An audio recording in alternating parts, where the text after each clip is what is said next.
Raúl Juliá across alternate timelines. Some souls carry whole worlds in their laughter. When they are lost too soon, the worlds lean sideways, but in echoes, they still shine. In many echo timelines, Raúl Juliá lived longer and completed more films. There are echo strands where Raúl Juliá either avoided the cancer diagnosis entirely or had successful early intervention. In these timelines, he returned to high mythic roles, tragic kings, noble devils, and deeply emotional mentors. His performances became legendary, influencing a new generation of actors. The complete eco-filmography of Raúl Juliá. Eco-strand classification. RJ Longform. The Aztlan Continuum. Below is the expanded list of films and projects across multiple timelines where Raúl Juliá survived, recovered, or was never diagnosed with cancer. 1995 to 1997. The recovery window. Timelines where the diagnosis was caught early and he entered remission. 1995. Desperado. Raúl. Bucho. Raúl Juliá's completed performance. In these timelines, Raúl Juliá plays Bucho, the primary antagonist. His version of the character is dramatically different from Joaquin de Almeida's performance in our timeline. Raúl plays Bucho as charismatic, philosophical, and strangely tragic, less a drug lord, more a disillusioned intellectual who fell into the life through family obligations. His scenes with Antonio Banderas crackle with theatrical tension, equal parts menace and mutual respect. Rodriguez has said in Echo Press, Raúl's Bucho felt like a fallen king. In these timelines, Desperado becomes a dual-character tragedy, elevated by Raúl's gravitas, and it is considered one of his legendary mid-90s roles. This appearance also directly sets up his 1999 return in Desperado, Blood and Mariachi, as El Poeta, creating a thematic mirror across the two films.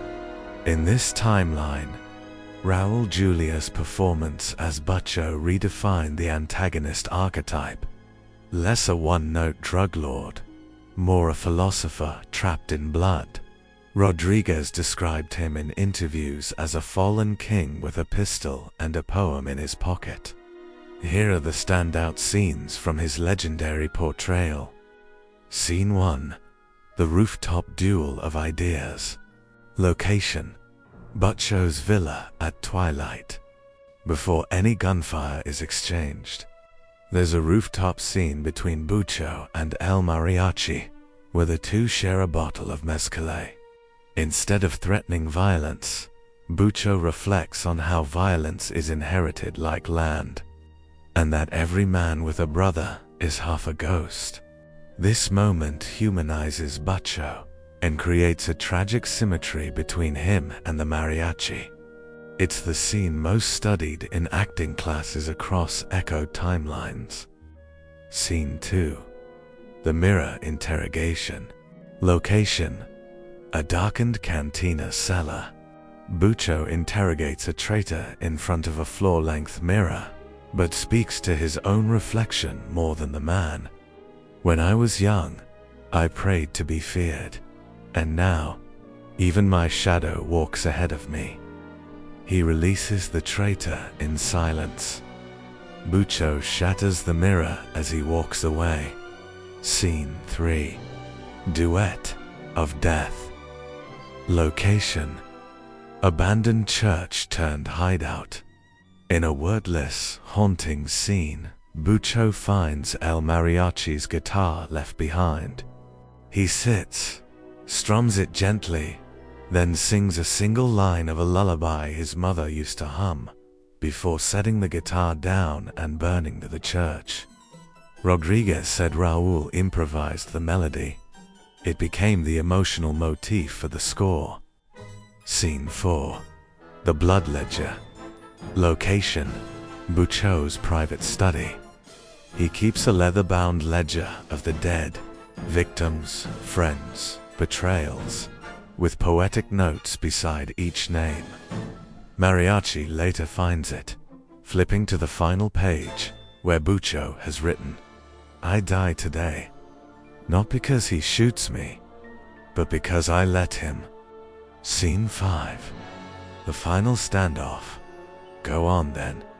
Location: graveyard, outside town. After a slow, tension-filled approach, Mariachi holds Bucho at gunpoint. Instead of resistance, Bucho removes his coat, opens his arms, and says, "The only redemption is surrender." Go on then. Make it poetry. The shot is fired off screen. Raúl's Bucho is now widely regarded as the superior antagonist in Desperado canon.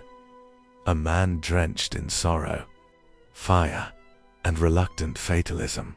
His death was tragic, but it echoed into the sequel, where he returned under a new name, El Poeta. 1996, Cyrano de Bergerac Broadway revival. Raúl returns to the stage in a ferocious, heartbreaking performance as Cyrano. Critics called it the definitive English language Cyrano of the late 20th century. Juan, Tony Award for Best Actor. Alternate Timeline, R.J. Tonia. Drama Desk Award, The Addams Resurrection 1998. Tagline: Death is only the beginning. Timeline ID, R.J. Longform. The Aztlan Continuum. Classification: Gothic Fantasy Comedy Drama. Runtime: 118 minutes. Final film in the original trilogy. A dark, mythic, final chapter to the Addams trilogy. Mythic and bittersweet. The full original cast returned for a third, final theatrical film. It was titled The Addams Resurrection. Tone of the third film: darker, more mythic. It involved the Addams clan defending their occult ancestral magic against modern corporatist developers. Almost a gothic war. Themes of memory, loss, and immortal family ties were central. Overall atmosphere: haunted beauty, dark joy, emotional power, less silly, more emotionally rich. Raúl's role: Gomez becomes a guardian patriarch, defending the family's occult legacy from corporate occultists who want to demolish their ancestral lands. Notable additions: Glenn Shaddix. He portrays a rival Gothic historian in the third film, trying to seize Addams family relics. Comedic, but tragic. Angelica Hostin and Christina Ricci. Their arcs deepened, Morticia becoming a Gothic queen regent of sorts, and Wednesday stepping fully into her future as heir of darkness and sharp memory. A critically beloved finale. Plot summary: Vault verified. In the mythic final entry of the Addams Family Echo trilogy, the family's ancestral home is threatened not by mere developers, but by a corporate occult cabal seeking to strip mine the Addams crypt for esoteric relics tied to ancient necromantic bloodlines. As the Addamses investigate the true purpose behind the planned demolition of their estate, they uncover a forbidden lineage spell in the oldest tome of the crypt.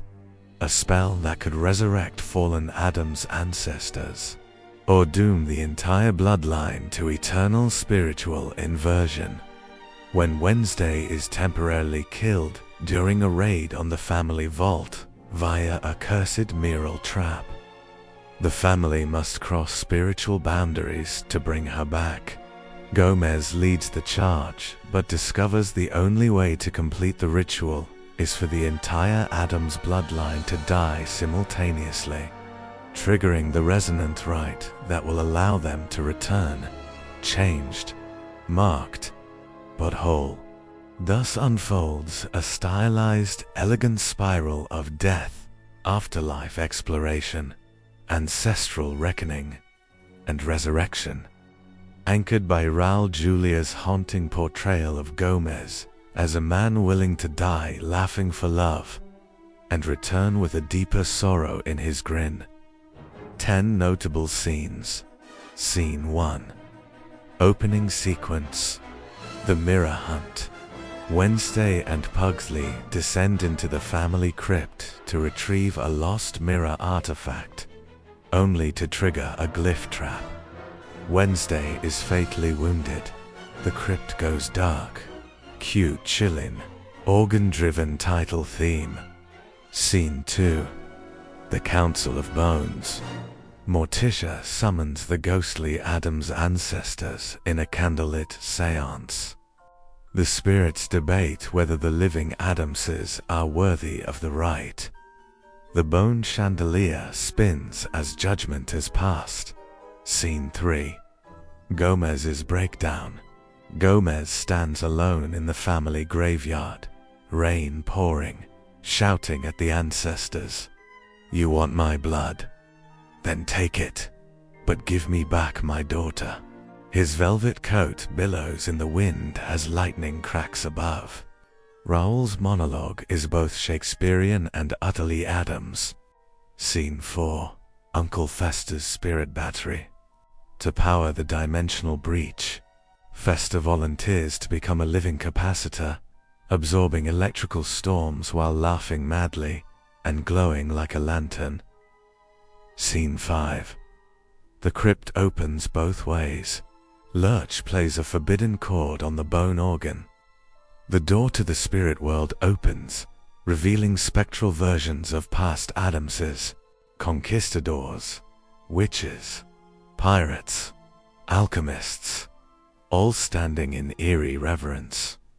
Scene 6. Wednesday's death dream. In the afterworld, Wednesday navigates a twisted dreamscape of her own memories and future fears. She meets the child version of herself, who says, "The darkness you fear isn't death, it's forgetting." Scene 7. The simultaneous sacrifice. The family gathers at midnight, each reciting their part of the resonance rite. One by one, they step into symbolic deaths. Fire, shadow, silence, blood, bone. A moment of total stillness follows. Scene 8. Resurrection through laughter. The spell takes hold, not when the family screams, but when Gomez laughs. His deep, haunted laugh triggers a chain reaction, and each member jolts back to life in a burst of flickering flame and phantom wind. Scene 9. Final battle. The Corpocratic siege. The occult corporate cabal attacked with necromantic tech and anti-sigil drones. The Addams family, reborn and resonant, fights them off using spectral shadows, summoned ancestors, and sheer weirdness. Morticia conjures thorn vines. Pugsley rides a warbat skeleton. Scene 10. The Last Dance. With the estate preserved and the veil between worlds respected again, the family holds one last twilight ballroom dance in the open graveyard. Gomez and Morticia waltz in silence as ghostly ancestors watch, proud and fading. Desperado. Blood and Mariachi, 1999. Echo Strand, R.J. Longform. Runtime, 124 minutes. Genre, action western drama. Director, Robert Rodriguez. Raúl plays an aging gunslinger philosopher known only as El Poeta. He acts as a mentor to Antonio Banderas' character in a role built on gravitas and tragedy. Rodriguez would later say in that timeline, Raúl Juliá elevated the entire damn movie by walking into frame. Notable scenes featuring Raúl Juliá as El Poeta. Scene 1. The Ballad in the Cantina. Scene type, introduction, character establishment. Location, dust-blown border cantina, late afternoon. Raúl is seated alone, strumming a slow, haunting tune on a beaten guitar. He sings a fragment of a Spanish poem about a man who buries his voice to save others.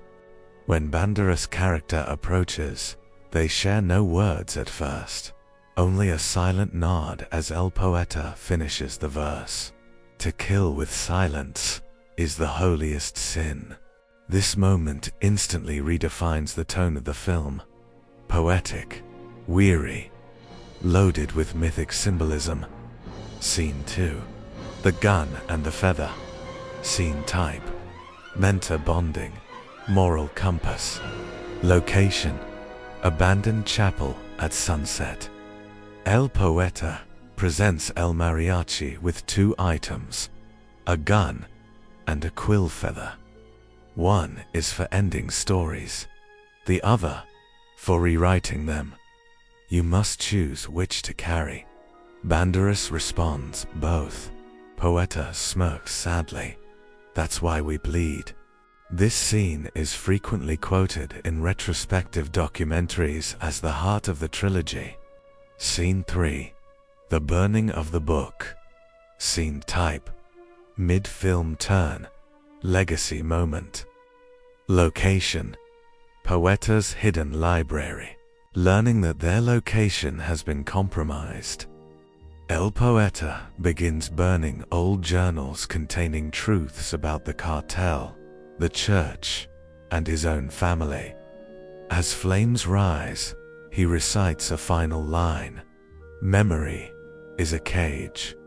I'm leaving the door open. Cinematography here is award-winning in some timelines. Long one to ache with ash falling like snow. Scene 4. The Poeta bleeds. Scene type, climactic sacrifice. Location, plaza shootout under moonlight. During the final confrontation, El Poeta steps into the line of fire to save El Mariachi, absorbing multiple shots. He remains standing, firing back as he recites one of his old poems. A man is not a grave unless he chooses silence. He collapses with dignity. Banderas kneels beside him and Poeta whispers, "Now go, finish the song." Scene 5. End credits epilogue. The Tomb of the Poet. Scene type, epilogue, no dialogue. Location, remote grave with a guitar for a headstone. The final scene features no dialogue. El Mariachi leaves behind his own guitar on the grave. A young boy nearby mimics Poeta's stance and begins to hum the song from the cantina, signaling the rebirth of the legend. Rodriguez called this his quietest ending to the loudest film. Raúl Juliá's role as El Poeta became a cult icon performance, studied not just for its acting, but for its structural impact. It reframed Desperado as a story of legacy, not vengeance. Shadowcartographers, 2000. Genre, surreal detective fantasy. Echo Strand, R.J. Longform. Director, Raphael Branham. Raúl plays a blind map maker who can map memories instead of geography. Cult classic. Plot overview. Shadowcartographers follows Elon Virio, Raúl Juliá, a blind cartographer gifted or cursed with the ability to map memories instead of terrain. Using ancient vellum scrolls and living ink, Vireo captures psychic residue from places and people he encounters. When a series of memory murders begins disrupting reality in a fog-drenched city called Numa, Vireo is pulled into a spiraling investigation. The killer isn't just ending lives, they're erasing entire memories from the collective psyche, unmooring people from identity and time. To stop them, Vireo must piece together a map of absence, venturing into forbidden cartographic rituals and his own deteriorating past, where he may no longer be sure which memories are truly his. Tagline: he saw everything except the future. 5 notable scenes. Scene 1. The smell of the map. Opening sequence. Elon Vireo sits alone in a circular room of suspended globes and ancient scrolls. A client enters, seeking to retrieve a lost memory of her dead child. As she weeps, Vireo runs his fingers across her skin. The ink on the scroll begins to bleed, forming a map of the child's final dream. He whispers, "Grief stains differently than time." Scene 2. The city that forgot. Midway discovery. Entire blocks of Numa begin to go white, people wandering aimlessly, unable to remember their names, their families, their language. Vireo finds a half-drawn map floating in the street, the last impression left by a victim's dying memory. He collapses, overwhelmed by the echo. Scene 3. Ink and Bone. Vireo's ritual. In a hidden chamber beneath the Cartographers Guild, Vireo performs a forbidden rite, carving bone dust into ink, binding it with one of his own memories. He uses it to trace a map of the killer's emotional wounds, which burns his fingers as he draws. Scene 4. The Clockmaker's Trap. Twist scene. Vireo confronts a suspect, a once trusted friend and city planner, who has been secretly working with the memory killer. The man opens a clockwork map of the city, showing each vanishing district in real time. He says, "You map what was. I map what should never have been." Scene 5. The final cartograph. Climax. Vireo sacrifices the last of his own childhood memories to complete a living memory map that can trap the killer in a recursive loop of their own forgotten regrets. The killer dissolves into smoke, but Vireo, now truly blind to both sight and self, touches the map one last time and smiles. Final line: "To know everything is to forget who you were. I can live with that." Critics in Echo Timelines called the film Paprika by way of Blade Runner and Borgias, and Raúl Juliá's performance was heralded as his most quietly devastating. Inspired a short-lived comic series, Shadowcartographers, Veins of Memory 2002 to 2003, 6 issues. The Legend of Aztlan, 2001. Echo Strand, R.J. long form. Runtime, 132 minutes. Genre, historical fantasy epic, mythic allegory. Director, Alfonso Cuarón. Score, Gustavo Santaolalla. A Mesoamerican epic of where Raúl plays Zalato, the forgotten king of the fifth sun. Themes: myth cycles, cosmic rebirth, the burden of guardianship. Critics compared his performance to Ben Kingsley in Gandhi or Hopkins in Nixon. Plot overview: in the twilight of the fifth sun, Zolotal Raúl Juliá, the forgotten king of a fallen Mesoamerican city-state, returns from exile after receiving visions of a solar cataclysm. He seeks to restore balance between the gods, the earth, and memory before the sun's final descent. But to reignite the sun's heart, Xolotl must confront the truth. The gods demand not sacrifice, but remembrance. As rival factions and celestial portents spiral into chaos, the former king becomes a mythic figure, part man, part living poem.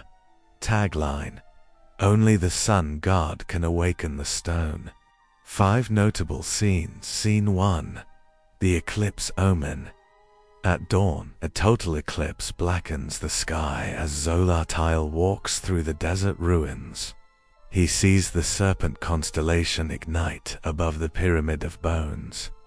The sky speaks in forgotten glyphs. Return what was buried, or be buried with it. Scene 2. Trial by obsidian. Xolotl returns to his shattered kingdom and is challenged to a symbolic duel against a younger warlord. He fights not with blades, but with spoken memory, reciting the lineage of his people until the warlord lowers his weapon, weeping. Scene 3. The feathered throne room. He sits in the ancestral chamber, walls pulsing with glyphs, and speaks with the spirits of past rulers. One asks, "Will you lead as a man or as myth?" Xolotl answers, "Both." Scene 4. The bloodless sacrifice. To reignite the fifth sun, he refuses the priesthood's call for war. Instead, he leads the people in a choral ritual of memory, offering stories rather than blood. The sun flickers, not from fire, but from collective remembrance. Scene 5. The final sunstep. As the new dawn breaks, Xolotl climbs the pyramid alone, his shadow stretching across time. He disappears into the light. Final voiceover. He did not die. He became the path. Street Fighter II. Final Impact 2002. Starring Raúl Juliá as M. Bison. Yes, this actually exists in several echo strands. A surprisingly serious dramatic redemption of the franchise. Raúl reprises Bison, but this time portrays him as a tragic, fascistic, mystic warrior, whose power is tied to psychic corruption. It is widely agreed he only returned because the script was genuinely excellent in that timeline. Plot overview. Final Impact takes place a decade after the events of the original Street Fighter. Following Bison's presumed death, the world's superpowers divide Shadowlu's remnants, unaware that Bison survived, but at a terrible cost. Scarred physically and psychically, he has retreated into exile, haunted by visions from the Psycho Realm, an interdimensional wellspring of rage and trauma that fuels his power. Now viewed as a relic or myth, Bison returns with a new purpose: to transcend the limitations of humanity and bind himself permanently to the Psycho Realm, risking the unraveling of Earth's psychic equilibrium in the process. But Guile, Chun-Li, and Ruich face personal reckonings as they discover the truth. Bison is not a madman, but a symptom of the world's festering wounds. The film blends martial arts, metaphysical mysticism, and moral ambiguity, exploring themes of memory, war, guilt, and inner demons. 5 notable scenes. Scene 1. The Mirror of Shadowlu. In a ruined cathedral beneath the old Shadowlu fortress, Bison stares into a fractured obsidian mirror. He speaks to his younger self, a memory echo that begs him not to proceed. Julia's haunted delivery here earned him a standing ovation at Cannes. Scene 2. Chun-Li's choice. Chun-Li infiltrates a temple housing psychic war refugees. She finds Bison meditating among them, unarmed. When given the chance to kill him, she hesitates, sensing the suffering radiating from him. This scene redefines their dynamic and flips their original grudge into something tragic. Scene 3. Guile's speech to the ghosts. In an underground bunker, Guile confronts the memories of his fallen squad via psycho-realm projections. He confesses his guilt, accepting that vengeance blinded him to peace. This turning point humanizes Guile in a way unseen in prior adaptations. Scene 4. Bison vs. Ryu. The thought-formed duel. Their final battle takes place not in the physical world, but within a collapsing psychic arena. The choreography blends martial arts with memory distortions. Entire moves are interrupted by childhood flashbacks, trauma echoes, and symbolic mutations. It's unlike any fight ever filmed. Scene 5. The final redemption. As Earth teeters on psychic collapse, Bison sacrifices himself, channeling the psycho realm into his own soul to seal it off. In his last moment, we see a flicker of who he was before the corruption. A child soldier clutching a book of poetry. The final shot is his soul, flickering like a candle in the dark, then vanishing. 2003. The Corinthian Mask. Neo-Victorian supernatural thriller. Raúl plays a grief-stricken doctor investigating a disease that makes people hallucinate their own deaths. He anchors the film emotionally. 2004. Phantom Worlds. A Tim Burton collaboration where Raúl portrays a man wandering between dreams and death. Equal parts whimsical and devastating, fans consider it the role Raúl Juliá was born to play. 2005 to 2012. Prestige roles and mythic elder archetypes. 2005. The Devil's Gentleman. Raúl plays a 1910 spiritualist charlatan who discovers the afterlife is real and furious. Haunting, elegant film. 2006. Last Oracle. Raúl plays an elder prophet losing his visions to dementia, mirroring Lear, but with supernatural overtones. Won a Lifetime Achievement Award in some strands. 2007 King Lear film adaptation. Directed by Kenneth Branagh, Raúl delivers one of the most devastating Lears ever captured. Students analyze this performance in echo timelines the same way ours study Olivier. 2008. Good Omens early adaptation. Years before our timeline's version, Raúl plays Aziraphale, the soft-spoken angel with rare emotional gravity and subtle humor. His Aziraphale is gentler than the 2019 version, with deeper melancholy. 2010, Vivaldi's Shadow. Biopic of the later years of Antonio Vivaldi. Raúl plays the older, declining composer.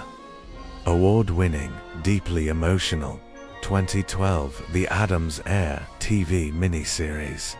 Raúl appears as an elder Gomez, passing the family legacy to an adult Wednesday. Not comedic, poetic, and elegant. 2013 to 2015. Final works before his retirement in long-lived timelines. The Painted Saint 2013.